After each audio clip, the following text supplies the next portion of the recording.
Meanwhile, turning to your health, one of the relatively newer trends in health and healing is the use of essential oils. I'm told. We love this story because Andrew has no idea what we're talking about. Nope. But a recent study suggests young boys who are exposed to lavender and tea tree or melaleuca oil could have some adverse effects. So joining us around the table to talk about the risks and benefits of essential oils. Explain to us a little bit more about it. This was the conversation, Dr. Fabi in the newsroom. Andrew's like, what is an essential oil? And It's an oil you can't do without. Which I can't. which is the truth for a lot of people. I'm a big fan of essential oils. I think a lot of people, especially if they don't want to use medication or they're trying to find other pain relief options, turn to essential oils. But you're saying kind of buyer beware sort of thing. So what is an essential oil, to Andrew's point? Basically, it's a distilled formula that's coming either from part of the plant, whether it's the leaf, the flower, or the root.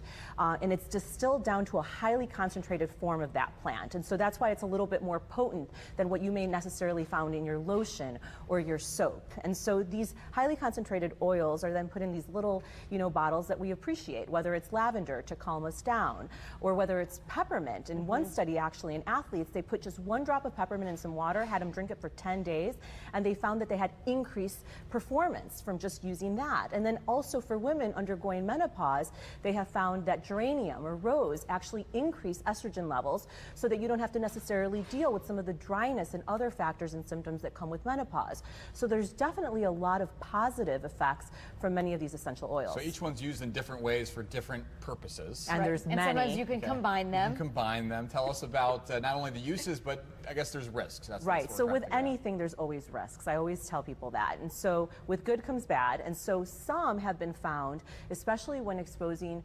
boys to some of these, whether it's lavender or tea tree oil, to actually increase the production of breast tissue in these boys. And it's called gynecomastia. We as derms sometimes treat it with liposuction or cool sculpting, but it's something that is very distressing to young boys when they have an increased production of their breast tissue. And what's interesting in this more recent study, when they exposed them to these particular oils, when they stopped and ceased the use of the oils, the gynecomastia went away. So there's definitely a link.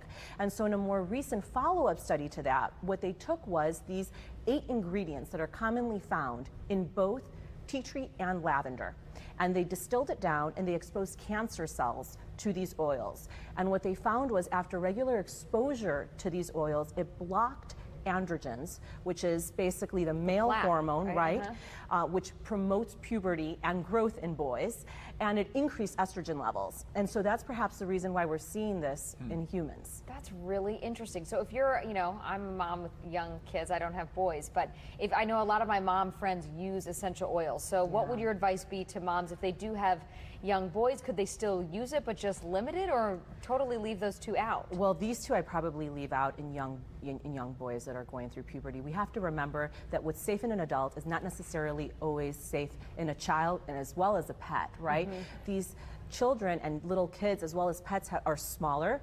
Larger surface area is what we have as adults, so a little bit goes a long way in them because there's not a lot to cover, and a lot can get absorbed and into the bloodstream to have effects. So I would actually treat some of these like drugs sometimes. And you have to keep in mind that many different companies exist. Some are a lot more distilled and a lot more concentrated than others, and so you may be seeing these effect with the more concentrated forms of essential oils, and other essential oils where it's a little bit more diluted, you may not necessarily have the same effect. So I would treat these as drugs and be very careful when exposing your little ones to this. Like you always say, poison ivy is natural, but it's not a good one. That's such a great analogy. You wouldn't wipe poison ivy all over you. Exactly. Are you a believer now, Andrew?